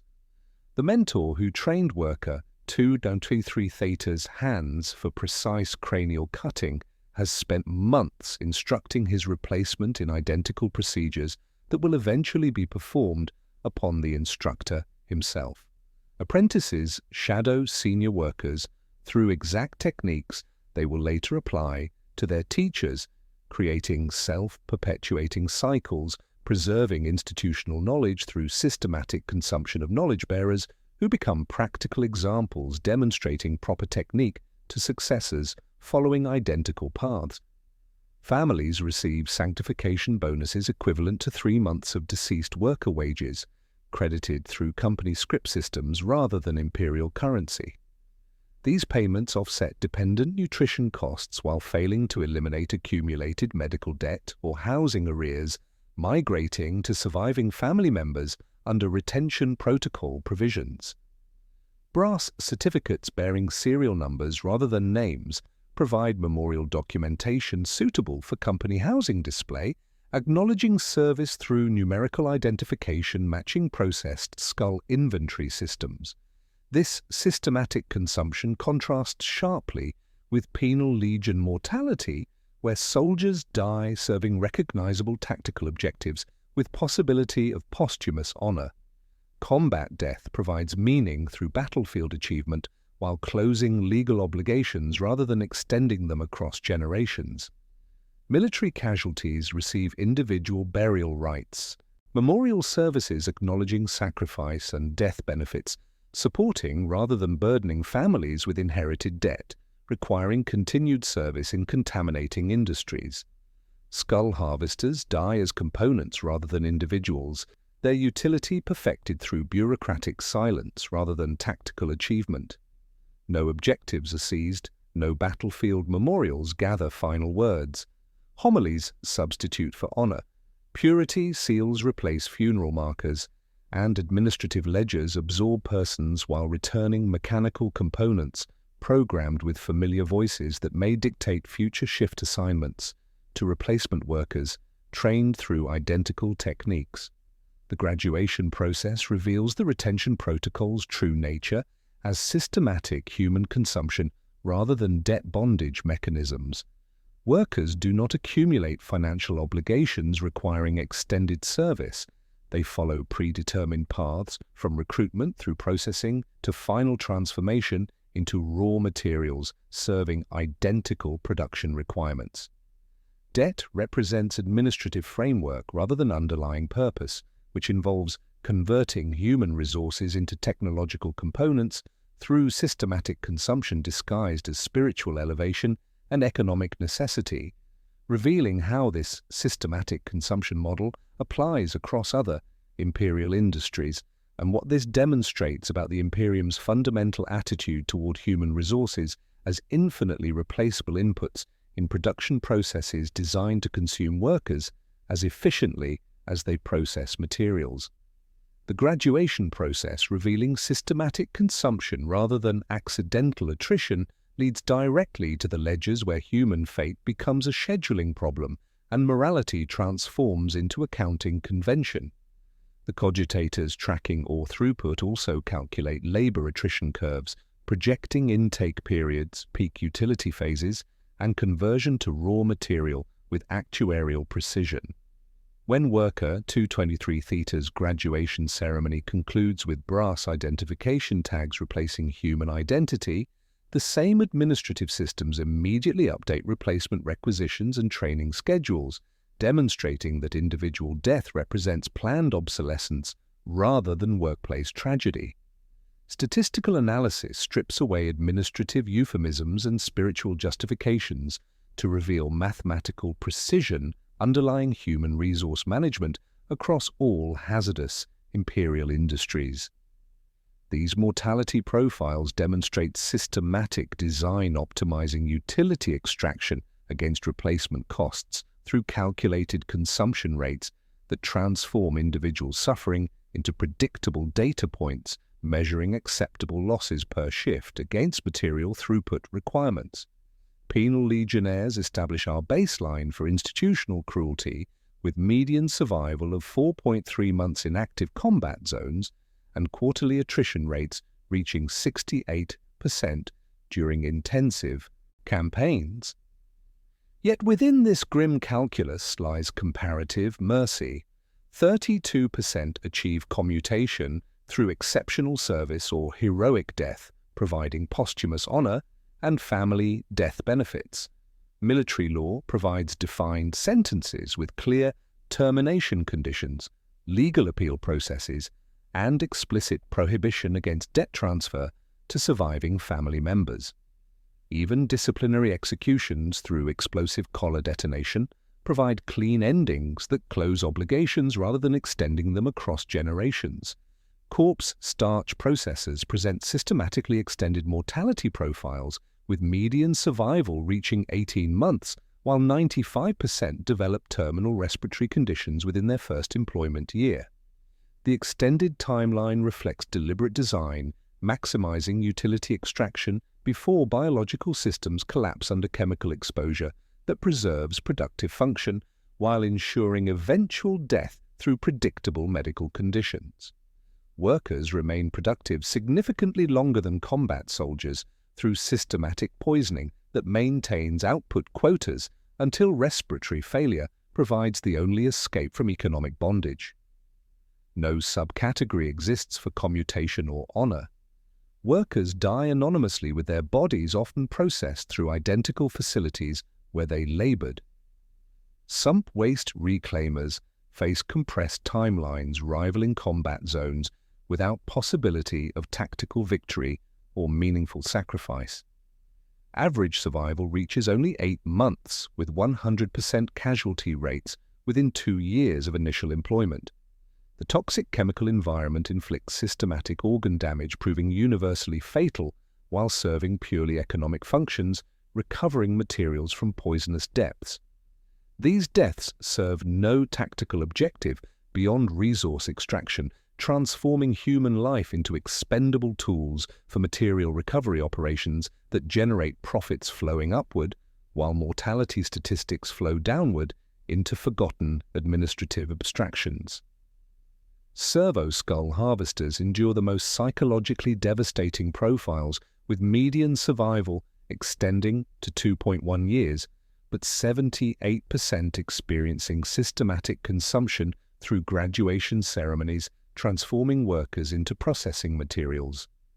The work destroys mental stability through prolonged exposure to systematic dehumanization, while maintaining physical capability for continued labor, until psychological breakdown triggers transition from processor to processed material, serving identical production requirements. Their processed skulls receive special purity seals denoting faithful service, while bearing brass tags rather than names, completing transformation from individual consciousness to standardized component. The economic logic underlying these mortality patterns reveals what internal memoranda term graduated suffering, systematic approaches extracting maximum utility from human resources through precisely calculated consumption optimizing production output against replacement costs. Unlike military casualties serving tactical necessities, civilian mortality serves purely economic functions through working conditions designed to consume workers at mathematically determined rates. The system tolerates no variance. Optimal extraction requires specific time frames, balancing training investments, productivity periods, and disposal efficiency to maximize return on human capital investment. A respirator providing genuine protection costs more than training replacement workers. Environmental suits matching tech-adept specifications would eliminate profit margins entirely. Penal units receive superior equipment because decisive battles demand intact soldiers, while industry prefers predictable loss to unpredictable expense. The calculus demonstrates that systematic consumption proves more economical than systematic protection when human resources remain infinitely replaceable through targeted recruitment from populations engineered for scarcity. Legal protections highlight fundamental disparities between military and civilian human resource management that reinforce systematic consumption through administrative efficiency. Penal legionnaires operate under military law, providing standardized equipment, basic medical care, and access to battlefield chaplains, maintaining human dignity during punishment. Their service carries defined duration with possibility of early termination through commutation or honorable death, serving recognizable tactical objectives. Military casualties receive individual burial rights with personal identification markers and death benefits, supporting rather than burdening surviving families through financial assistance rather than inherited debt obligations. Civilian workers under retention protocols receive subsistence wages calculated to cover basic nutrition and company-provided housing, while generating cascading debt obligations through medical treatment, equipment purchases, and dependent nutrition allowances. Commercial contracts contain indefinite extension clauses activating upon financial default, with no legal recourse for workers seeking termination. Company medical care generates additional debt rather than providing treatment, while posthumous reconciliation allows debt collection after death through seizure of effects and tissue reclamation where administratively feasible. The legal framework ensures human assets continue generating economic value even after consumption through debt transfer, perpetuating family obligations across generations. Recruitment for systematic consumption deliberately targets populations lacking alternatives through artificial scarcity creation, ensuring participation in hazardous occupations disguised as voluntary employment.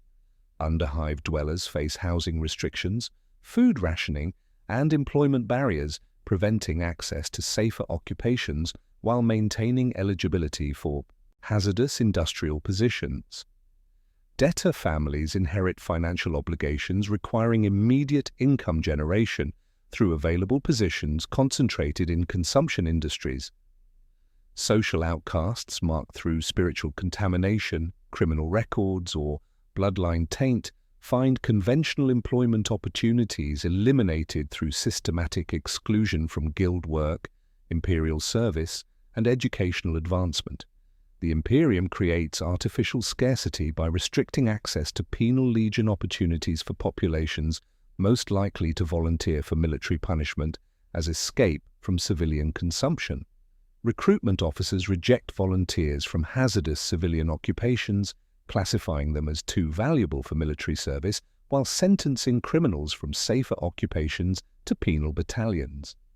This systematic selection ensures hazardous civilian positions maintain adequate workforce levels through populations denied access to comparative mercy available through military punishment. Administrative efficiency reveals itself through personnel systems managing both recruitment and disposal using identical bureaucratic machinery processing penal legion, death benefits and civilian replacement shipments through linked databases tracking population demographics, debt obligations, and employment eligibility. The retention protocol operates as inventory management for human resources rather than worker protection, utilizing mathematical models predicting optimal consumption rates across different industrial sectors. The same cogitators managing material inventory also calculate human resource degradation through medical monitoring, psychological assessments, and productivity metrics, triggering reassignment to more hazardous duties or graduation ceremonies when optimal extraction periods conclude. Administrative systems track worker utility curves with the same precision applied to equipment maintenance schedules, ensuring systematic replacement flows match disposal requirements through recruitment pipelines, providing inexhaustible human resources for industries designed to transform workers into raw materials. This mathematical precision demonstrates administrative sophistication, treating human life as infinitely replaceable input in industrial processes optimized for maximum resource extraction rather than human welfare. Mortality statistics align with production quotas, graduation schedules coordinate with replacement shipments, and debt obligations transfer across generations, ensuring perpetual workforce availability. The system requires no external coercion because artificial scarcity eliminates alternatives, while systematic consumption provides the only available escape through transformation into raw materials, serving identical production requirements that originally consumed the workers who created them. The statistical analysis reveals fundamental questions about why the Imperium requires these specific forms of systematic human consumption rather than conventional industrial processes that preserve rather than consume human resources, and how workers themselves understand and respond to their expendable status within systems designed to consume them as efficiently as they process materials in the Emperor's vast industrial machinery optimized for systematic transformation of human consciousness into technological components serving imperial administrative requirements. The mathematical precision underlying systematic consumption transforms into human choice. At the moment workers understand their expendability with brutal clarity, yet continue reporting for shifts that will consume them. The statistical abstractions measuring acceptable losses per shift become personal calculations where individuals weigh slow death with family support against quick death with family destitution.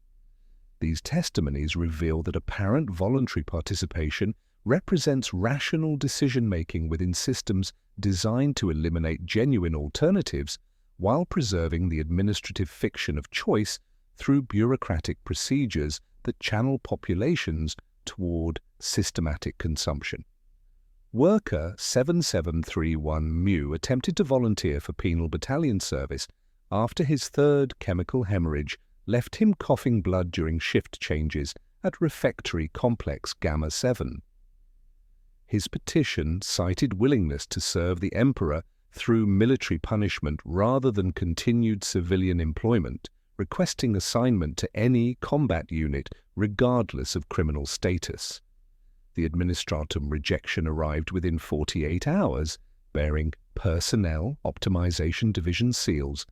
Civilian worker classified as too valuable for military reassignment due to specialized training investments and facility requirements.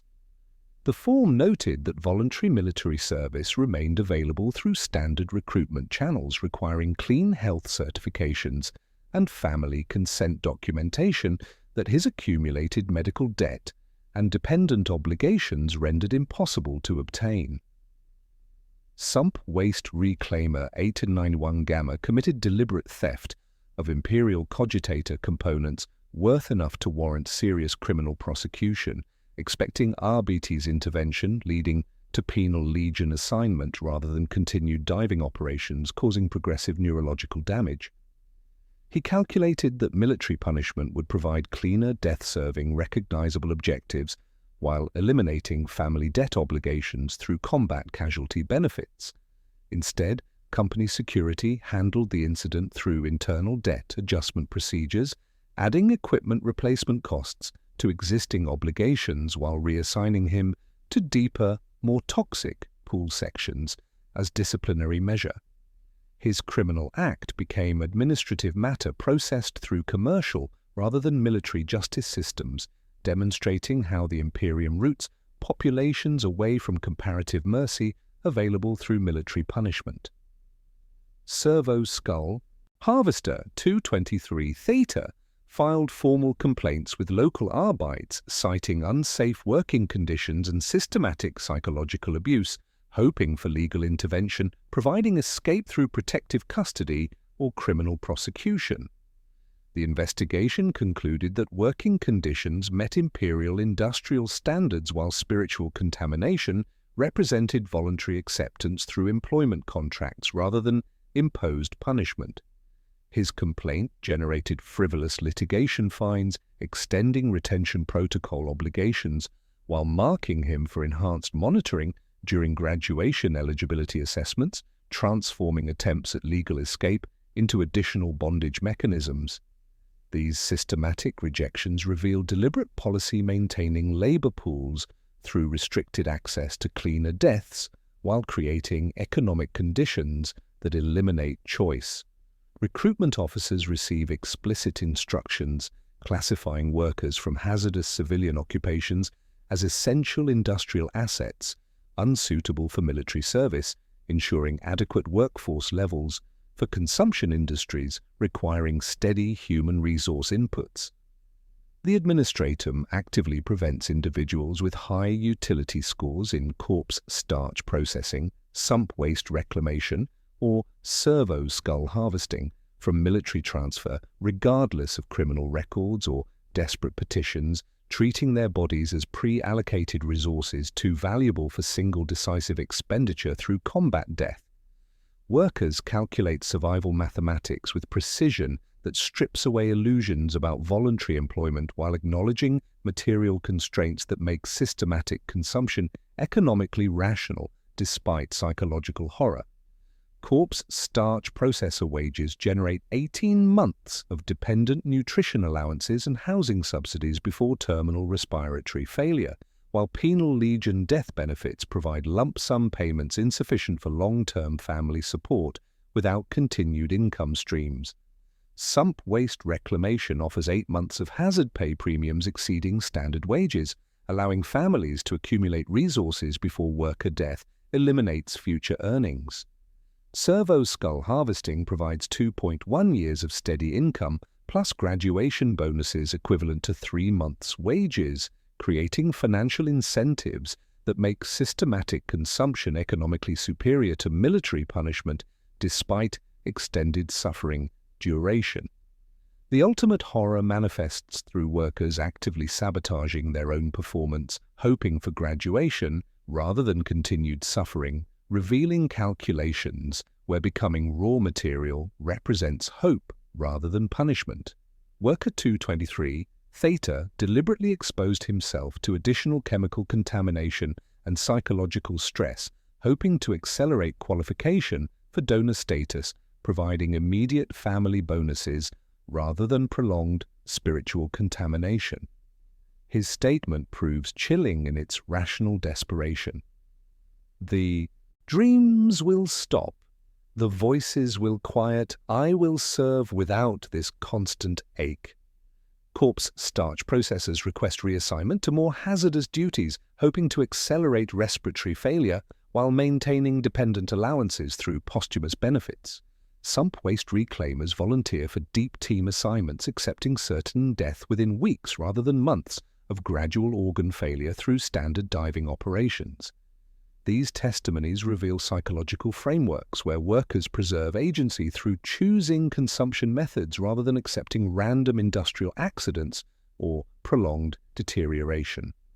The system provides multiple paths toward identical outcomes while maintaining illusions of choice that preserve psychological stability through perceived control over inevitable fate.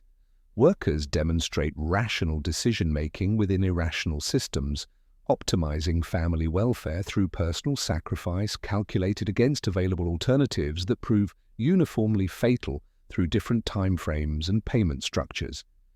The institutional contradiction underlying these calculations demonstrates that the Imperium treats condemned criminals better than law-abiding citizens in hazardous occupations, because military efficiency requires better treatment than industrial efficiency. Combat effectiveness demands equipment maintenance, medical support, and morale preservation incompatible with systematic consumption models, optimizing resource extraction over personnel welfare. Military units require soldiers capable of tactical decision-making and equipment operation, while industrial operations require workers capable of repetitive tasks until consumption completion through predictable degradation schedules. Penal Legionnaires receive superior equipment, medical care, and legal protections because battlefield effectiveness requires functional personnel rather than systematic degradation. Industrial workers receive minimal protection because production efficiency benefits from predictable replacement cycles, eliminating training investments while maintaining steady output through workforce turnover. The disparity reveals fundamental differences between military and industrial human resource management, where combat requirements preserve human capability, while production requirements consume human resources through systematic extraction, optimized for maximum utility before disposal. Worker testimonies demonstrate understanding of these calculations through statements revealing psychological adaptation to systematic consumption disguised as voluntary employment. They speak of graduation ceremonies as achievement rather than punishment, describe chemical poisoning as occupational hazard rather than systematic murder, and frame debt obligations as family support rather than intergenerational bondage. This linguistic adaptation preserves psychological stability while acknowledging material reality that choice exists only in selecting consumption methods rather than avoiding consumption entirely. The volunteers' calculations reveal systematic consumption as imperial governance philosophy, prioritizing resource extraction over human welfare through administrative efficiency, transforming individual death into productive utility serving broader economic requirements. These testimonies support the documentary's central thesis by demonstrating that certain imperial occupations inflict suffering so systematic and prolonged that condemned criminals receive comparative mercy through quick, meaningful death rather than systematic consumption disguised as employment. The arithmetic proves inescapable. When becoming raw material represents rational hope, the system has achieved perfect efficiency in converting human consciousness into administrative convenience through mathematical precision that treats individual life as infinitely replaceable input in production processes designed to consume workers as thoroughly as they process materials in the Emperor's vast industrial machinery. The volunteers' calculations revealing systematic consumption as rational choice within engineered scarcity return us to the stark comparison that launched this investigation. At 0347 hours, the explosive collar detonates with surgical precision. Penal Legionnaire 7749 Kappa drops to the trench floor, his suffering ended in less than 2 seconds, a blossom of red mist that the morning wind disperses across the fire-base perimeter. The sound echoes sharp and final. 30 meters away through reinforced rockcrete walls, worker 7E731 Mu tightens the straps of a respirator whose filters have been changed twice in 6 months. He enters his 3rd year on the rendering floors, knowing his cough has become a countdown to respiratory failure. He expects no ending that arrives all at once. The evidence proves inescapable. Comparative suffering is not a flaw in the Imperial system, it is the system. The Imperium's worst civilian occupations inflict suffering so systematic and prolonged that condemned criminals receive mercy through execution rather than employment. Corpse starch processors endure 18 months of terminal respiratory failure while handling remains that may include their own future. Sump waste reclaimers survive 8 months of organ failure diving through toxic soup that will eventually dissolve their corpses. Servo skull harvesters endure 2.1 years of psychological destruction before graduation ceremonies transform them into the materials they processed. These occupations exist not despite Imperial efficiency, but because of it, serving multiple functions beyond simple resource extraction. They provide population control by consuming surplus underhive dwellers, debtor families, and social outcasts who might otherwise require expensive management. They maintain fear, ensuring compliance across other sectors, where workers understand that worse fates await those challenging established hierarchies. Most crucially, they demonstrate the Imperium's approach to human resources as infinitely replaceable inputs in industrial processes optimized for maximum extraction rather than human welfare. The retention protocol operates across all hazardous industries as inventory management for human assets, utilizing debt bondage, spiritual contamination, and artificial scarcity to ensure steady workforce flows into consumption industries. The same administrative machinery processes Penal Legion, death benefits and civilian replacement requisitions, treating both condemned criminals and law-abiding workers as raw materials requiring different processing schedules, but identical bureaucratic efficiency. From worker testimonies emerges a procedural creed distilled from systematic suffering. Count your shifts, not your years. Time becomes currency measured in production cycles rather than life expectancy. Bribe for clean filters when possible. Small corruptions purchase brief extensions against inevitable consumption. Never volunteer for deep assignments. Enthusiasm accelerates transformation into raw material. When the retention protocol activates, remember your name until the end. Preserve individual identity against systematic dehumanization designed to ease psychological transition from person to product. If given the choice between graduation and continuation, choose quickly. Prolonged decision-making increases suffering without changing outcomes. These rules acknowledge systematic consumption while preserving agency through tactical choices within strategic inevitability. Workers maintain psychological stability by optimizing their path toward becoming raw materials rather than pursuing impossible escape from systems designed to eliminate alternatives through economic necessity and administrative precision. The morning shift begins with sounds that have provided rhythm throughout this investigation. The stamp of forms being processed transforms human resources into statistical abstractions. The scratch of quills recording casualties measures acceptable losses per shift against material throughput. The whispered prayers of workers who understand they are simultaneously servants and raw materials in the Emperor's vast consuming engine provide spiritual comfort, acknowledging rather than denying their expendable status. In processing facilities across the Imperium, workers light votive candles made from processed human fat, while knowing they may soon provide materials for future candles. They train replacement workers in techniques that will be applied to their own bodies when systematic consumption completes its cycle. The system achieves perfect efficiency by making human resources self-perpetuating through consumption that preserves institutional knowledge by consuming knowledge bearers. The final image holds on worker 7731 Mu's identification tag, brass stamped with numbers rather than his birth name, designed to outlast its bearer while serving administrative convenience. The tag bears facility seals, employment codes, and debt tracking numbers that will migrate to family ledgers upon his death. It represents imperial efficiency, converting individual identity into bureaucratic abstraction through systematic dehumanization, refined into standard procedure. The explosive collar provides mercy through decisive action.